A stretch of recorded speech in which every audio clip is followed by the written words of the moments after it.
Thank you for coming on short notice. Speaker Pelosi has taken the unprecedented step of denying the minority party's picks for the Select Committee on January 6th. This represents something that has not happened in the House before for a Select Committee by the historian. It's an egregious abuse of power. Pelosi has broken this institution, denying the voice of members who have served in the military. Jim Banks, a Navy veteran who served in Afghanistan, serves on HASC, chair of the largest caucus in the Republican Conference, and law enforcement, as well as a leader of a standing committee. Jim Jordan isn't ranking of just his first committee, he's done it before. Jim Jordan has served on Select Committee and serves on one now. Made it undeniable this panel has lost all legitimacy and credibility. And it shows exactly what I warned back at the beginning of January, that Pelosi would play politics with this. For more than 6 months, you have a better example of the Senate, bipartisan. Schumer didn't pick who went on of the Republicans. They already have the report done by 2 different committees. 2 main questions. Why was the Capitol so ill-prepared for that day when they knew on December 14th they had a problem? And what have we done to make sure that never happens again? Pelosi has created a sham process. Unless Speaker Pelosi reverses course and seats all 5 Republicans, we will not participate. But we think it's too important that those 2 questions, why were we ill-prepared? Why did they know on December 14th? Why would they jeopardize the lives of the Capitol Police? We will run our own investigation. We have law enforcement, we have military, we have doctors, we have people from all walks of life. They want to know the answer. The American people deserve that. They don't deserve politics. They don't deserve destroying the institution. No committee in Congress will work if one person is picking all who can serve. This has not happened before. House Democrats must answer this question. Why are you allowing a lame duck speaker to destroy this institution? This is the people's house, not Pelosi's house. We will do our job, though. We asked to do our job. We want to do our job. I may object to the people that she put on the committee, but I respect her right to do it, just as every leader has done before. Destroy an institution for your own political gain. America expects more and deserves more. With that, I want to bring up Congressman Jim Banks, individual who served his country in Afghanistan, served in a state legislature, serves in Congress, and is chair of the largest caucus in the Republican Conference. Jim Banks. Thank you. I thank the leader first and foremost for his trust that he placed in me as a leader of our party to put me in charge of this Republican effort. This just goes to show how partisan of an exercise we said this was all along. That Nancy Pelosi would take me and Jim Jordan first off of this committee and the rest of us as well by rejecting the first 2 of us. She knows that we were prepared to fight, to get to the truth, to find the facts about what happened on that day to make sure that January 6th would never happen again. But she doesn't want to go down that path. She knows that we're already asking questions in just the first couple of days that Leader McCarthy appointed us to this task, questions that Democrats have never asked about why the Capitol was vulnerable on that day when we had intelligence for weeks leading up to January 6th that told us that something dangerous would happen on January 6th. She knew we would fight back against their political games, And that's why she didn't want us to participate in this committee. It just goes to show this is entirely a political exercise on her part. It's a shame.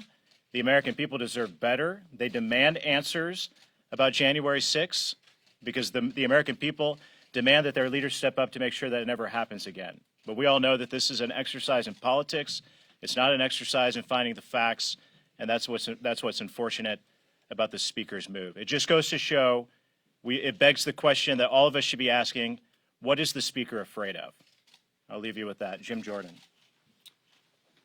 Thank you, Jim. The leader and Jim are exactly right. This has always been about politics, and today's actions of the Speaker just confirm that. But frankly, and I've said this before, what else are they going to talk about?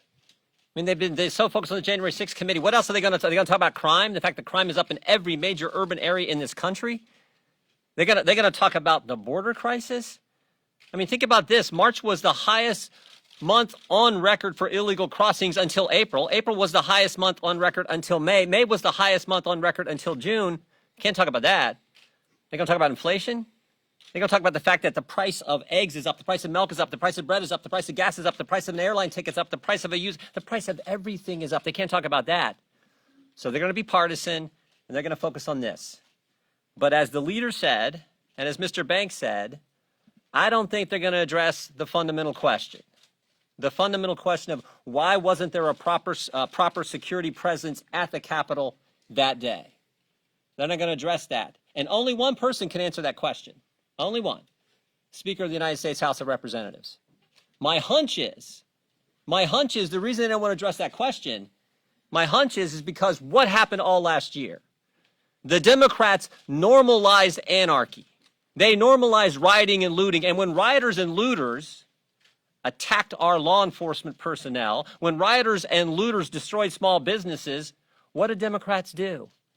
They went out and raised money to bail them out of jail, and they continue to talk about defunding the police, and in fact did that in all these major urban areas, which is why crime is up. So they don't want to talk about that stuff. They just want to be partisan. They just want to continue to attack the former president. They want to play their political game. So I applaud Leader McCarthy for saying we're going to do our job. We're going to continue to work and get to the bottom and answer the questions that the leader raised, the questions that, frankly, the American people want answers to. With that, I recognize you.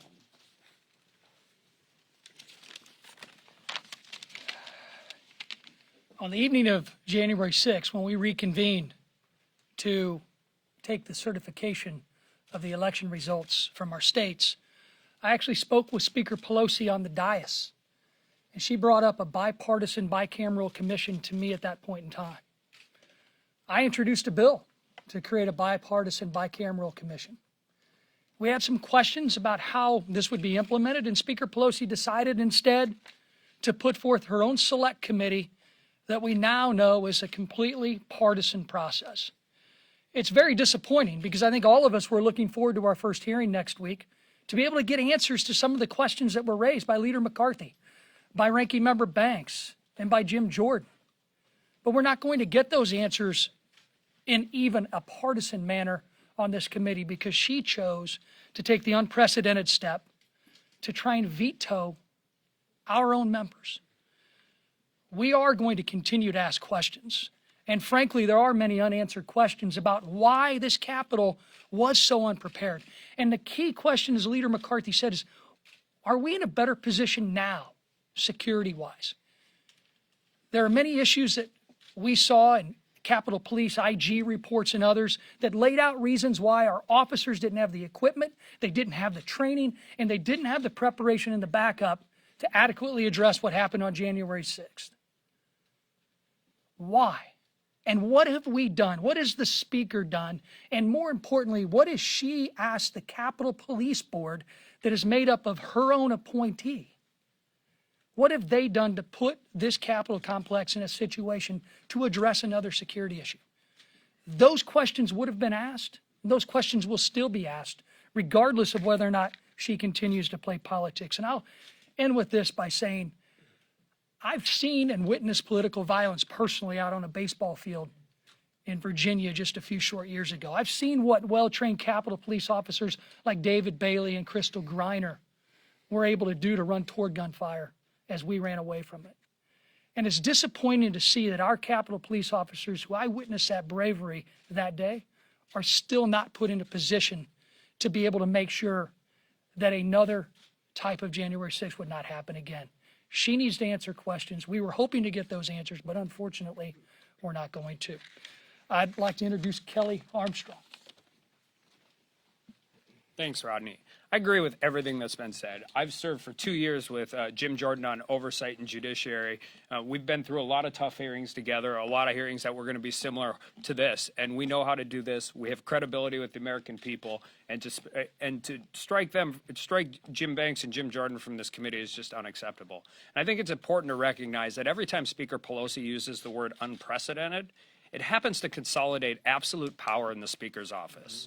It was unprecedented to build a glass cage in order to make sure she got the gavel. It was unprecedented to put metal detectors on the floor of the House. It's unprecedented to have proxy voting, and it's sure unprecedented for the majority leader to strike minority members for a committee. I don't think this committee is about the last election. I don't even think it's about the next election. It's about the Speaker's office maintaining an absolute iron grip on her conference in the People's House for the next 18 months. And I'm concerned that after 200 years of precedent, we are completely altering how things are done in the People's House. But you know what else? I'd be concerned if I was a majority member right now, because the math, and their policies are going to help us take back the majority in 2 years. And these things never go back to the way they were once they started. So we need to be calling out what's going on. Every member of the U.S. House of Representatives is elected by their district, and they have a right to serve. And the minority has a right to put the people on the committees they want. And we shouldn't be changing those for this committee or any other committee. And with that, I turn it over to Sheriff Nels. When I was chosen by Leader McCarthy to serve on this select committee, I assured him, I told him, I said, I will take the 30 years of law enforcement experience I have, the 8 years as sheriff, to find out exactly what took place on January 6th, to find the truth as to why this Capitol was so unprepared. I spent countless hours. I brought this binder up. I've examined the Senate report, looking at witness statements, looking at the Capitol Hill's policies and procedures. And I was alarmed, truly alarmed, at what I uncovered. I was certainly prepared to help this committee get to the truth. I wanted to get to the truth. But unfortunately, Speaker Pelosi has shown that she's more interested in playing politics. I stand with Leader McCarthy and the other colleagues on this committee. I assured the leader that I will continue to play a role and do everything I can to make sure that what took place on January 6th can never, ever happen again in this great country of ours. I made that commitment. I will remain strong in that commitment to the leader. Thank you. Yes, sir. Mr. Leader, you're complaining that you don't have a bipartisan opportunity here to investigate January 6th, but you stood in the way of a bipartisan commission that would be made up of independent members, an equal number of Republicans and Democrats. Your conference voted against that. At least a majority of your conference voted against it, and it was blocked in the Senate. Why did you not allow that to go forward if what you say you want is a bipartisan investigation into what happened on January 6th? For the same politics Pelosi played then. At the same time, what she used the scope of that. Remember how long it took. On January 13th, Rodney Davis and myself both requested a 9/11 commission. Even those who ran the 9/11 commission criticized Nancy Pelosi for what she wanted to do. We had Officer Evans killed on Good Friday, but she said you couldn't look at that. If you study the 9/11 commission, they didn't study what happened on just September 11th. They studied what built up to it. But she said, no, you could not do that. Why would she make a scope that you couldn't get the answers to? Why would an officer's life not matter to her? That's why people objected. People asked for it before. She played 6 months with this. Why she played her games and continued to do so? The Senate acted. 2 committees. The report is done. The FBI has arrested more than 500 people. The architect of the Capitol has $10 million. And what does she do today? Continue the same sham she's done all along.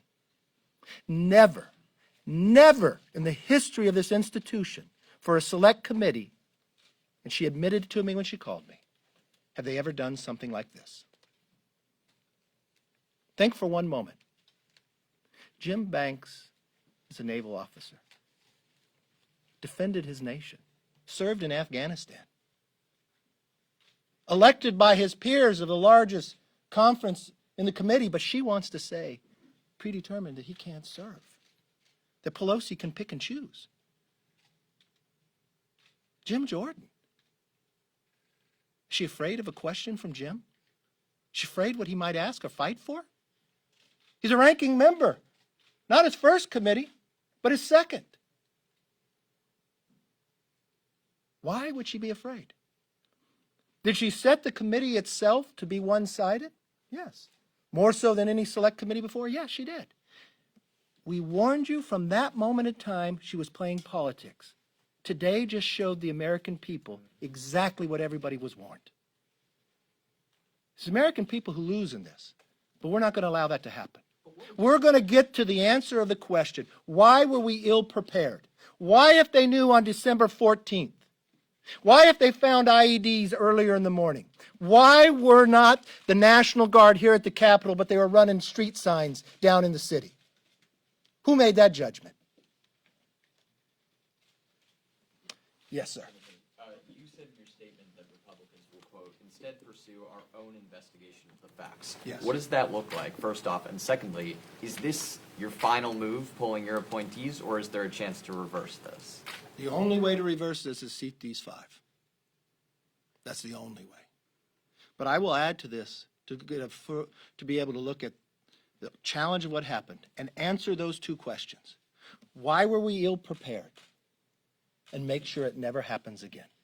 But in terms of an Yes, sir. body, what is that investigation? In addition to those questions, do you intend to look at why this happened, not the security failures, but why there was an attack on the Capitol, what led up to it? We'll answer all the questions. Mr. Leader, I want to know more specifically, what do you say to these families and to these officers, including officers that you met with, Yes. about this? And more specifically, you know, many of them, they're just frustrated. They see this as politics, but at the end of the day, you It's true, it and the is Speaker are politics by pointing Pelosi. fingers at each other. So how does that help them if you guys What are helps them pointing is we fingers will at go each forward other? just as I promised them, and we'll get the answer to those questions. We'll make sure they're protected, just as we'll talk about Officer Evans, too, who died on Good Friday. But how? We'll go through and get the answers. Yes, sir. Mr. Leader, on May 20th in this room, I think you told us that you were prepared to testify about your conversation with President Trump on the afternoon of January 6th.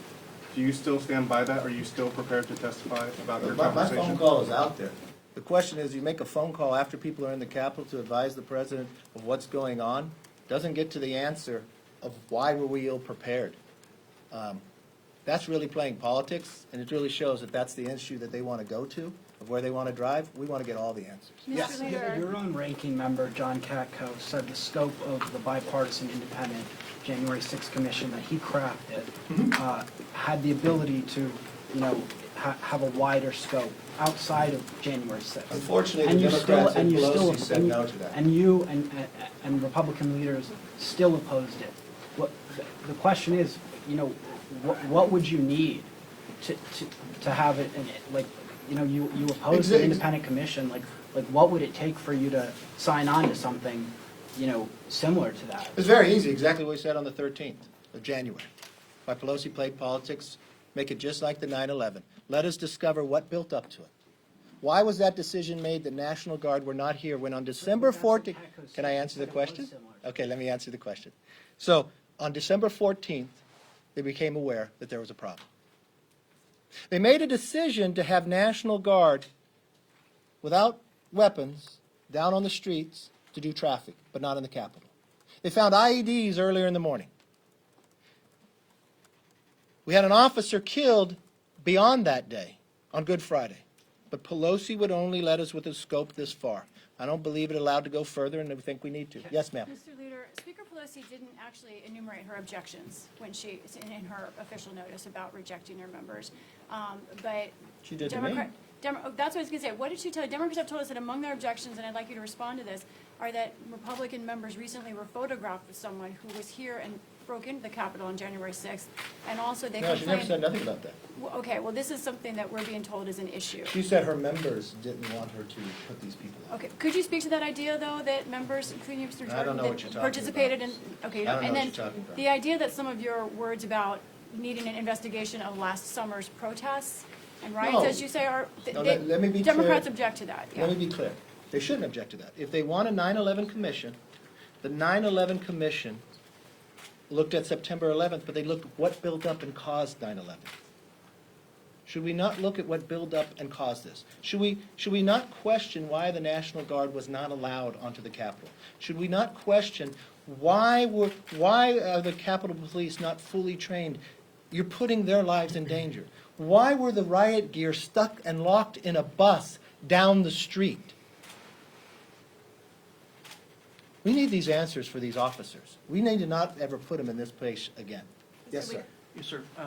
Will the Republican committee look at President Trump's actions leading up to and on January 6th? We'll look at anything that built up of what caused this place to not be protected. And we'll look to make sure that it never happens again. Yes, sir. Yeah, you. Yes, sorry, my first presser. You mentioned Mr. Banks and Mr. Jordan not being allowed on, but at the same time, given that Mr. Jordan is a ranking member and Mr. Banks also is a leader of a large caucus, Mr. Davis is also, or Representative Davis, I'm sorry, Representative Davis is also a ranking member, and Speaker Pelosi didn't object to it. And then Representative Nels also voted to object, along with Representative Banks and Representative Jordan. Why do you think there was a difference between her objecting to Representative Banks and Representative Jordan as opposed to Representative Davis? I don't know, because she named a chairman who objected to presidential, and she has Raskin who objected and asked for an impeachment too. So I don't know if the objection matters because her members have objected before. Yes, sir. Leader McCarthy, the locked bus with the gear on it, that's a finding from the Senate. Senate report. Yeah. I mean, that's exactly what they investigated. What do you want to find out? Who locked the bus? Why was it there? Why didn't they have the gear on? Why I mean, didn't they have it better positioned? Isn't the answer that they were just incompetent? I mean, what more do you need to know about Well, that's that? incompetent. Then what's the solution? We want to find solutions. This is why, when you look at Sheriff Troy Nels, 30 years of law enforcement. First, what did he do that day? He'd been a member for 3 days.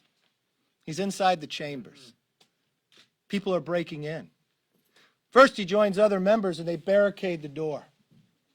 People are breaking the glass. Officers have their weapons drawn to protect from people coming in. A member for only 3 days. We didn't call him congressman that day, we called him sheriff. You may have watched the photos. He looks through the glass. He doesn't have a weapon, but he calms the situation. He talks to those who are on the other side. That's a leader.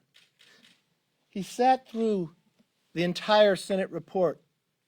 He's laid out every chronological order of what has taken place. He used his own experience of being a sheriff from 8 years, preparing for situations just as what he was drawn into. And he has even more questions. That's why he wanted to serve. That's why we put him on. This is a microcosm of our conference. We have a right to name. But this is what Nancy Pelosi is denying. Yes, ma'am.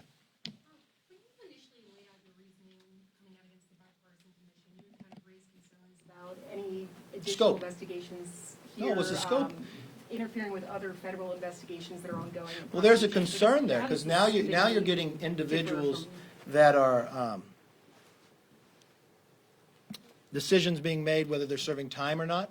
You do not want to interfere with that. So the language mattered. But from the very beginning, remember, I asked for a commission back in January, just like 9/11. Pelosi played games all along the way. She'd deal with the scope, and it was very clear of what we laid out. Equal number, equal subpoena power, equal scope, and don't interfere with any law enforcement going forward. She could not agree to that, and we watched today, even when the sides were separated, even when the power went to one, she went further than anyone's gone before. I think it's very clear to the American public. This is a sham, but we will make sure we get to the real answers. Thank you very much. Leader McCarthy, should Congresswoman Cheney step down from the committee?